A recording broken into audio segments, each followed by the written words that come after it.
तो चलिए आज है आप लोग के सामने मैं एक और केमिस्ट्री का बहुत ही ज़बरदस्त टॉपिक लेकर आया हूँ। और ये हमारे कई विद्यार्थियों का कमेंट है कि सर ये बुझाता नहीं है, ये समझ में नहीं आ रहा है कि क्या है। पहले मैं बता देना चाहता हूँ कि इलेक्ट्रॉन बिंदु संरचना क्या है, इसके बारे में मैं आप लोग को विस्तार से बता देता हूं। और आज के बाद बिल्कुल क्लियर हो जाएगा, आप कभी भूलेंगे नहीं इलेक्ट्रॉन बिंदु संरचना क्या है। मैं इसके बारे में आप आज लोग बता देता हूं। एक रसायन शास्त्र का एक बहुत ही महत्वपूर्ण टॉपिक है, रसायन शास्त्र में है और अकार्बनिक रसायन में भी ये आता है, कार्बनिक रसायन में भी इसको पढ़ना है।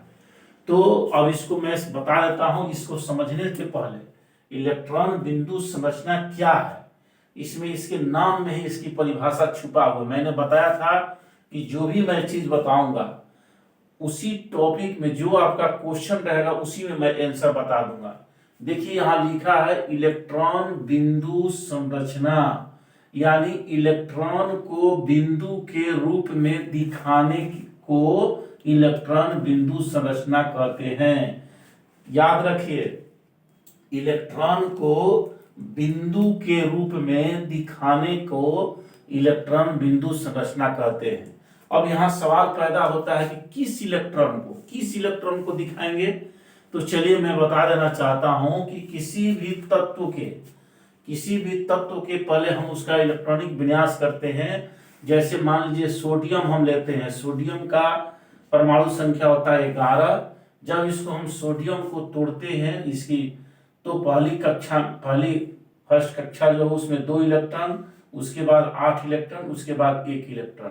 तो देखिए इस तरह से सभी तत्वों को पहले आराम से सभी उसकी कक्षाओं में इलेक्ट्रॉन को तोड़ लीजिए। उसके बाद देखिए कि सोडियम का 11 हो गया, तो इसकी बाहरी कक्षा में 1 इलेक्ट्रॉन है। बाहरी कक्षा में कितने इलेक्ट्रॉन है? 1 इलेक्ट्रॉन है।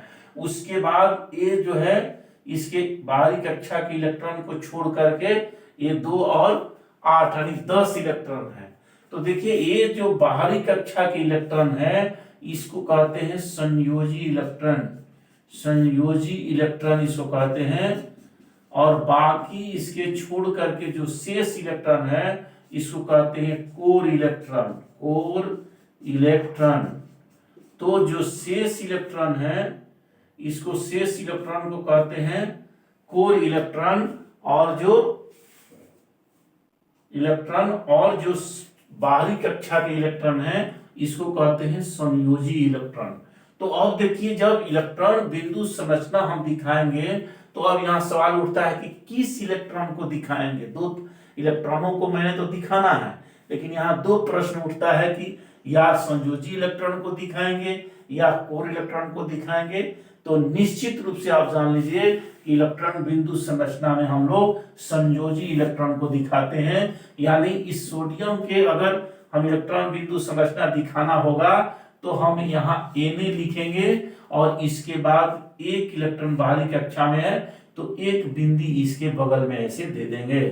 तो चलिए इस तरह से मैंने बताया कि संयोजी इलेक्ट्रॉन को ही दिखाना है। अब दूसरे तत्व को देखिए दूसरे तत्व को क्लोरीन लेते हैं और क्लोरीन का 17 होता है परमाणु संख्या। इसको अगर हम तोड़ेंगे तो 2, 8 और 7, देखिए 2, 8 10 हो गया और ये 7 17 यानी 17 हो गया। और इसमें देखते हैं तो फिर यह जो है बाहरी कक्षा का इलेक्ट्रॉन है 7 और ये हो गया कोर इलेक्ट्रॉन।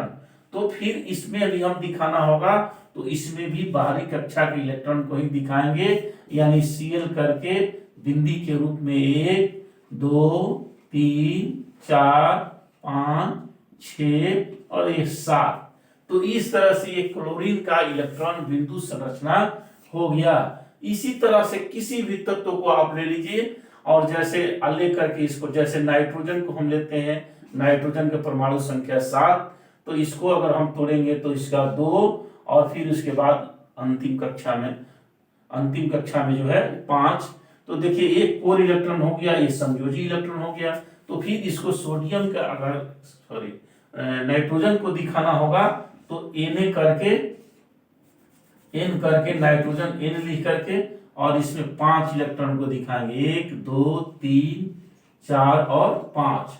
तो इस तरह से सभी तत्वों को, जो भी तत्व है उसकी परमाणु संख्या को पहले लेंगे, उसके संकेत को लिखेंगे, उसकी परमाणु संख्या लिखेंगे, फिर इसको इलेक्ट्रॉनों में तो उसके इलेक्ट्रॉन को तोड़ेंगे और तोड़ करके जो संयोजी इलेक्ट्रॉन होगा, तत्व के बाहरी कक्षा के इलेक्ट्रॉन होगा, उसको हम फिर उस तत्व के चारों तरफ जितने संयोजी इलेक्ट्रॉन होगा उतने को दिखा देंगे। देखिए सोडियम का फिर से एक बार समझिए ध्यान से। सोडियम का परमाणु ये जो है बाहरी कक्षा में ये एक इलेक्ट्रॉन है जिसको संयोजी इलेक्ट्रॉन कहते हैं। तो देखिए यहाँ एक दिखाया गया है।